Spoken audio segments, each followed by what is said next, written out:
Hello, this is Dr. Sami Al-Mustanir from Al Faisal University, and this video is made in collaboration with the Academic Success Center at Al Faisal University.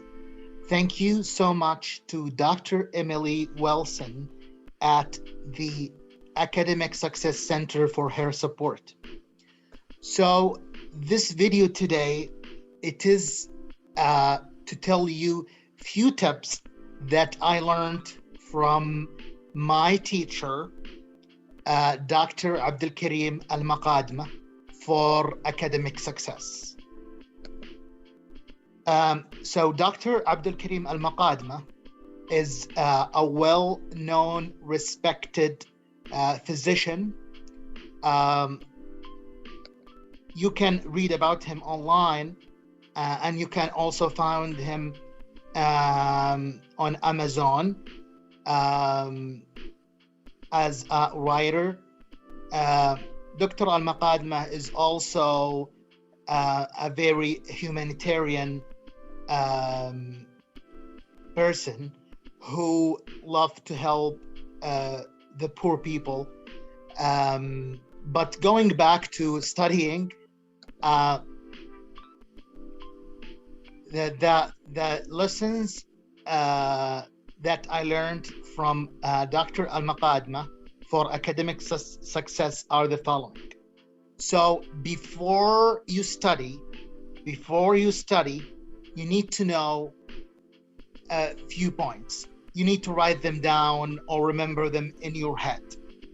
So number one, know why you're studying. So the why is very, very important. You know, if you don't know the why, you will not have meaning. So you should have meaning. And how we're going to have meaning is that we know the why. And the why is different for every person, but also it can be, grown from role models. For example, you remember your role model. For example, my role model is Dr. Al-Makadma. I do remember him, and that pushes me to be better. When you remember the why, that's number one, you should state clearly what are your goals and objectives for this session. Okay, so we knew the why in general, why we're doing this, why we're taking the time to study. And in the same point, we also state the goal and objectives for this session, for this study session. Number two is that you need to focus. And it might be overwhelming at first, but with practice, you're gonna get better at it. Dr. Al-Makadma said, for focus, you need two things. Number one, remove distractions. And do you know what I'm talking about when I'm saying remove distractions? The phones, the notifications on every device, and if there are people that are really distracting to you, so just change the environment. So you remove distractions. That's number one. And in the second point, to focus. And the second thing to focus is that you need to clear your mind. You need to clear your mind. And how do you clear your mind? By going back, to spiritual basis and doing meditation. So, clearing the mind spiritually, Dr. Al-Makadma says, do a little prayer, whatever prayer that you believe in. I'm sorry, I'm going to say a prayer in Arabic that Dr. Al-Makadma loves, which is اللهم انفعني بما علمتني وعلمني ما ينفعني وارزقني علما ينفعني. So whatever prayer you like, you can say to clear the mind from whatever, you do meditation. And by meditation, the best guide that I found is Headspace. They have a lot of things, and they have also focus series that can help you, whether it's music or breathing exercises or whatever. Number 3, Dr. Almakadma says, is that you need to write notes in a notebook and to review them same day after the lecture or after you learn them. So it's better that you write by pen and paper, because you're not gonna be distracted by notifications from the digital devices. But it's up to you, whatever method you use.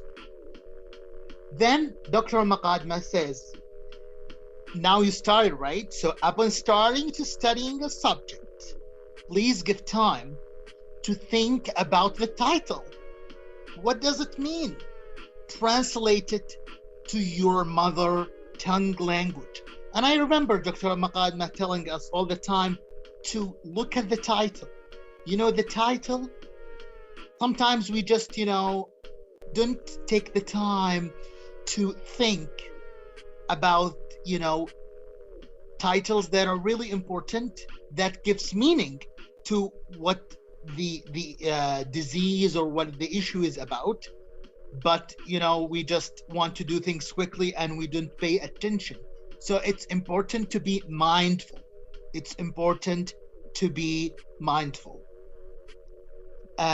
Then Dr. Almakadma says, close your eyes, take deep breath, and think about how much you know about the subject. Try to recall from your previous studies while in lower levels. So, this is very important. The first few things that Dr. Almakadma says is, again, mindfulness, that you close your eyes, you take deep breath, and you think. And when we,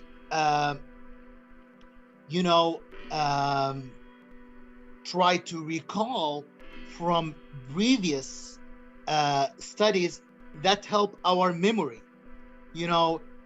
As you start this, when you link it to something that you previously learned, it's going to be more meaningful, instead of just learning without making a correlation between what you have learned.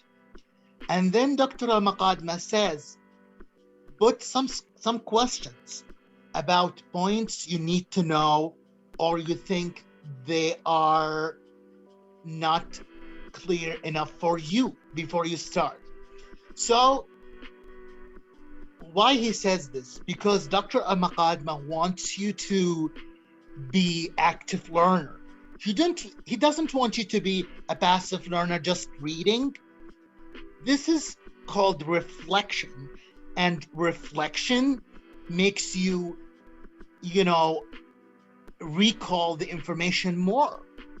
You put questions, you becoming an active learner, that now you think more. You put a question and then you answer that question. It's really different from just reading passively. Maybe you're gonna sleep, right? While reading passively. But when you are actively learning, it's different. And there is something called the learning pyramid.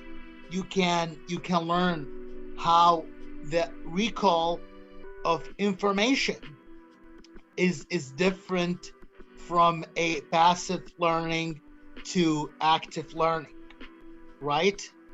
And you can review the learning pyramid theory. Then, as Dr. Almakadma says, when you start studying, try to have the answer for the questions that you put for yourself. After that, you have a good resource. And in that resource, please focus on the tables and figures. Why? Dr. Almakadma has a point when he says this. Because when you're looking at tables and figures, they are more organized. They are going to be more in your memory. They're going to help you recall information. Instead of, a text that is abstract, hundreds of paragraphs are not going to be meaningful as a picture. So, sometimes they say one picture is worth a 1,000 word. So pictures are very important. And now you have textbooks or, even, reviews, book reviews that are like first aid that are, full of pictures.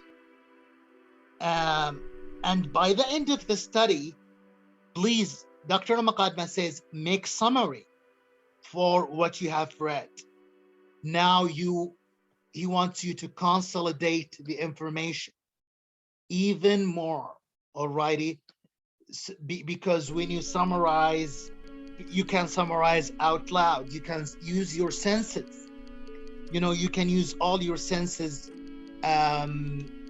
whether you want to summarize in writing or summarize by saying it out loud, or just closing your eyes and just trying to recall it, imagining it as imaginal thing. So please try to engage all your senses. And by the end, I would like to thank my mentor and role model, Dr. Abdulkarim Almakadma, for his advices and his support to people. I would like to thank the Academic Success Center and thanks to the College of Medicine. Thank you so very much for your time. We really, really wish you a happy and healthy learning. Please take care and bye for now.